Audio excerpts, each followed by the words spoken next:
The yes ladder. You're waiting in line at the market in the neighborhood you just moved to. Not one of those giant supermarkets. It's one of those local shops where the lights flicker slightly, the shelves are fully stocked, and people know each other. You've been walking around with a bag of chips in your hand for about 10 minutes, pretending to look for something else. But really, you're watching him. The cashier.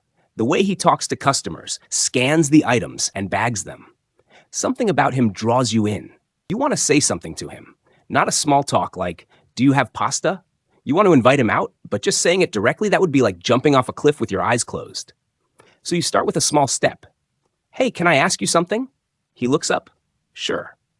There it is, the first yes. And what most people don't realize is this. Once someone says yes to you, even for something trivial, the brain starts to create a rhythm. The next yes comes more easily. It's not magic, it's psychology. But it feels like magic. Been working here for a while, huh? Another smile. Yeah. So you probably know most of the regulars? Yep. Do you think this place attracts good people? He laughs. Definitely. And now that final sentence comes naturally, like a light bulb finally turning on. Would you like to grab coffee sometime? And when he says yes, it's not just about you. It's because you led him step by step to that point. You walked him through a mental corridor filled with approvals. This is called the yes ladder. Each yes is a step, a warm-up, like a line of code that turns the conversation in your favor. Salespeople use this.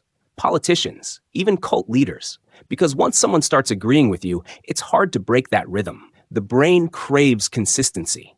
And that consistency is the secret weapon of persuasion. Power of pause. You're in the middle of a conversation. The words fly back and forth like ping pong. Then someone asks you a question, a sharp one. Everyone looks at you. You feel the urge to fill the silence, to respond instantly, to prove you're quick. But instead, you stop. 2 seconds. Nothing.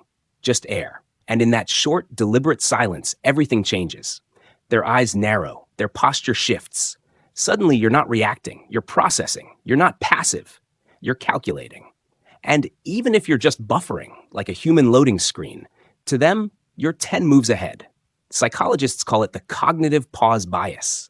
The brain assumes that people who pause before speaking are either smarter, more emotionally in control, or about to say something important. It doesn't matter if you're deciding between 2 sandwich orders or crafting a legal argument.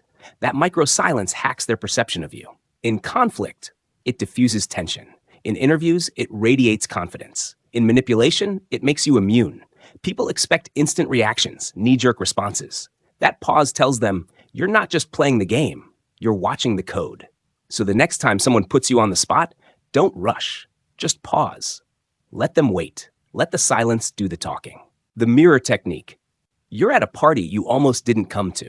A friend dragged you out, said it'd be chill, but so far it's just you, a cup of something lukewarm, and a dozen strangers laughing at jokes you weren't there to hear. You spot a group by the couch, cool, confident, talking fast, all body language and inside jokes. You walk over cautiously, trying to slide into the atmosphere like static.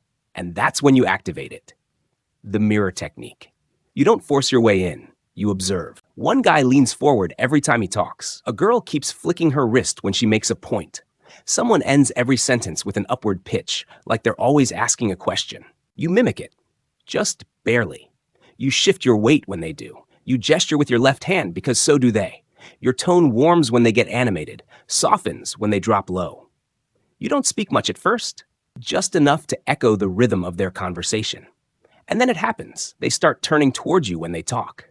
They start including you in the laugh, in the rhythm, in the group. They don't know why they like you, but their brain does. Human beings are wired for tribal recognition. We're built to trust those who move like us, sound like us, breathe like us.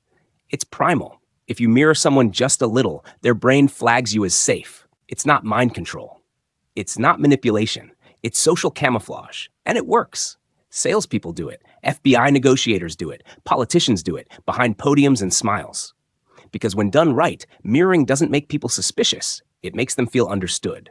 Use people's names. You walk into the elevator, 3rd floor, heading down. There's a guy already standing inside, tall, tired, scrolling through his phone. You recognize him. Not well, just enough to know you've seen him before. Maybe in the break room, maybe across meetings. But right now, he glances up, makes brief eye contact, then returns to the soft blue glow in his hand. The doors slide shut. Silence. Most people would leave it there, a polite nod, a casual nothing. But you don't. You tilt your head, smile slightly, and say, "Hey, Marcus, how's the project going?" The screen in his hand dims. His eyebrows twitch for a moment. Something rewires behind his eyes. "Oh, hey, good. Yeah, good." And now you're not a stranger. You're someone with a name. Someone who remembers his. The elevator feels less like a box and more like a room. You've both been upgraded to Player 2 status. What just happened? You unlocked a cheat code. And here's how it works. When you say someone's name, their real name, not man or bro or dude, you bypass the social firewall. The brain registers it as an identity ping, a soft recognition signal. It lights up regions of self-perception, trust, and memory. Even if the rest of the conversation is forgettable, their brain logs you differently. This person sees me. This person matters. It's basic, primitive even, but it works. Every time. This isn't manipulation. This is recognition. You're not bending anyone's will. You're just proving you're paying attention. And in a world full of people waiting to speak, that alone makes you unforgettable.